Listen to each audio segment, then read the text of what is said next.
Hello everyone, welcome to another one of my video. Today we have a 2003 Volkswagen Bora V6 4Motion. This one comes with 16-inch factory alloy wheels, and as you can see, exterior chrome highlights and interior chrome highlights as well, the chrome exhaust tip. Now it's got 4-wheel drive system. It's got airbags, dual airbags for the passengers and the driver as well, and the side airbags as well. Also got electronic brake force distribution, electronic traction control, electronic differentials, and rain sensing wipers. On the interior, so you've got leather interior, wood grain insert, leather wrap steering wheel, 8-speaker stereo with 6 CD changer. It's got heated front seats for the passenger and the driver. It's got sunroof and cruise control. Now there is one model up than this, which is a sports model, which comes with a 17-inch alloy wheel and a rear spoiler. So these are the rear seat, nice leather with factory floor mats. Now front seats are sports seats with lumbar adjustment as well. Next we're gonna start the car. Let us start the car. This car is equipped with a 2.8 liter V6 dual overhead cam engine, which makes 150 kilowatts of power at 6,200 RPM and 270 Newton meters of torque at 3,200 RPM. It's got a claimed acceleration of 7.4 seconds from 0 to 100.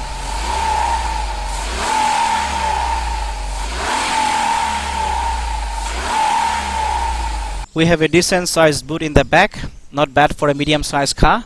Plenty of space to carry stuffs around. I also like the right hand side area designated for loose items. Let's get inside and have a look at the interior.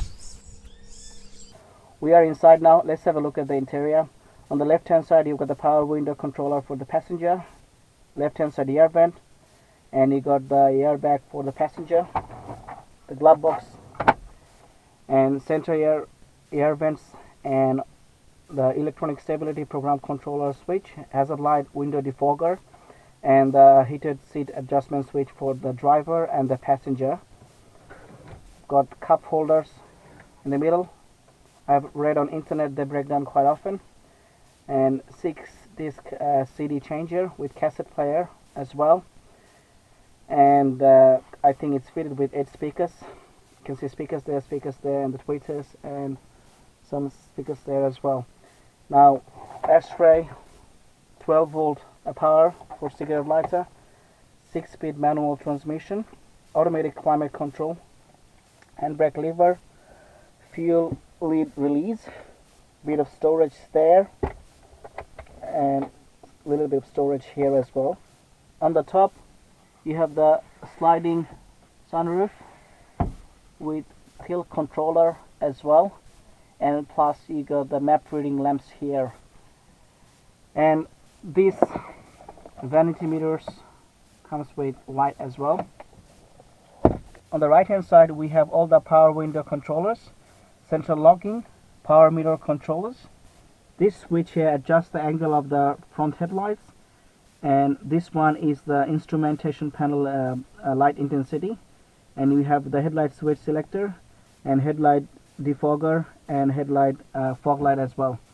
I think I have mentioned earlier this car comes with a rain sensing wiper, so if you put it on this first position it will control the wiper speed automatically based on the rainfall that you have and also the speed of the vehicle as well. On this one works as a headlight and the indicator switch, and also the cruise control function are there. The instrument cluster is quite simple. On the left hand side we've got your rev counter, and the top left hand side you've got the coolant temperature and the fuel gauge, and obviously the speedo and the trip computer on the right hand side as well. As you turn it on, you can see fuel warning lights there, and then that section as well. And the bottom of this display is your main trip computer, so it gives you your current average fuel consumption for the last trip, and you can last trip distance and average speed, the time, and fuel instantaneous consumption. If you press this button here once, then it goes to the overall fuel consumption since the last reset was done. Overall I got 9.9 liter per 100k for 3,660 kilometers, and obviously it shows you outside temperature as well. Now we're gonna drive the car and tell you more about it. I have been driving this car for last 1.5 months every day as my daily drive. I will start with the interior. The interior is very nice. The build quality is fantastic.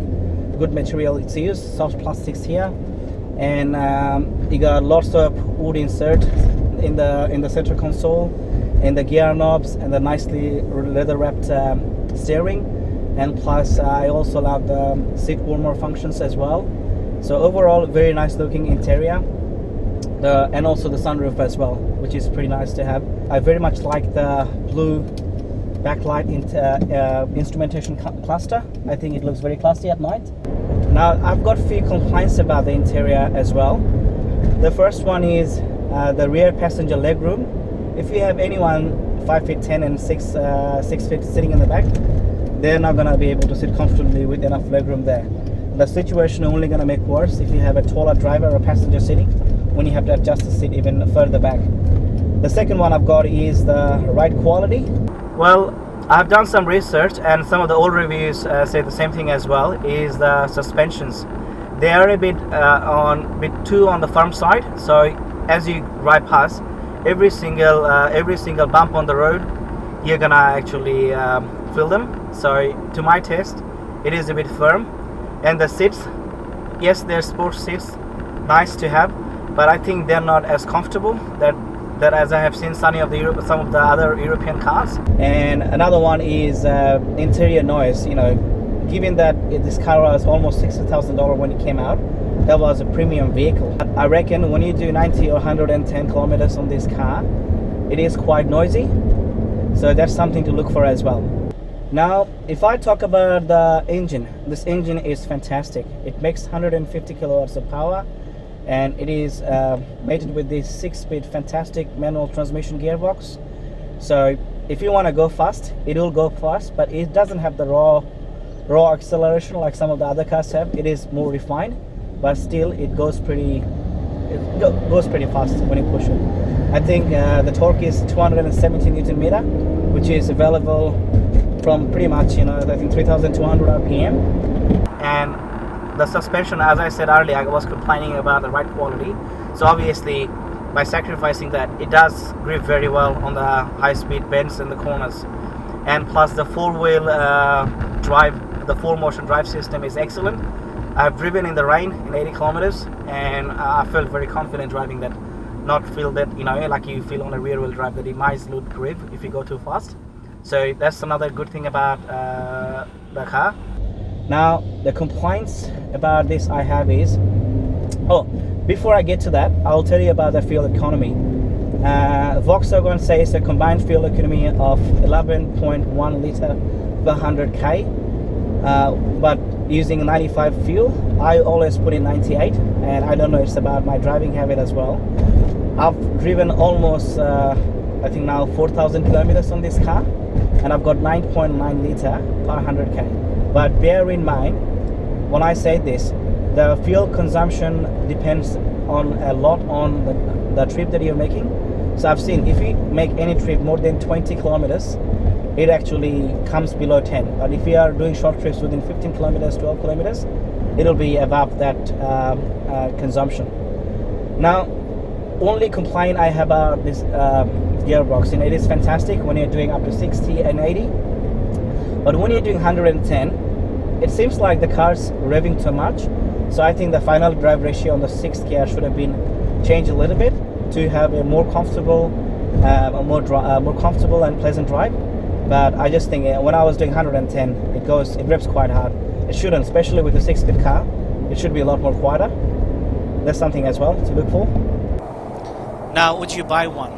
If you can overlook the hard ride quality and the noisy interior in high speed, it is a fantastic and fun car to drive. There are a few things to look for though before buying this car. Keep in mind that you have to always use 95 or 98 octane for filling up, and also the car has to be always serviced with fully synthetic oil. And also check the coil packs, because they are known to fail on this car quite often, that they have been changed at some stage, and also they are prone to electrical problems. So make sure all the power windows, power mirrors, cruise control, all the electronic functions work. Hopefully this video was helpful. I'll catch you next time. Till then, keep driving safe. Oh, feel free to like, comment, share my video and subscribe to my channel. I'll catch you next time. Bye now.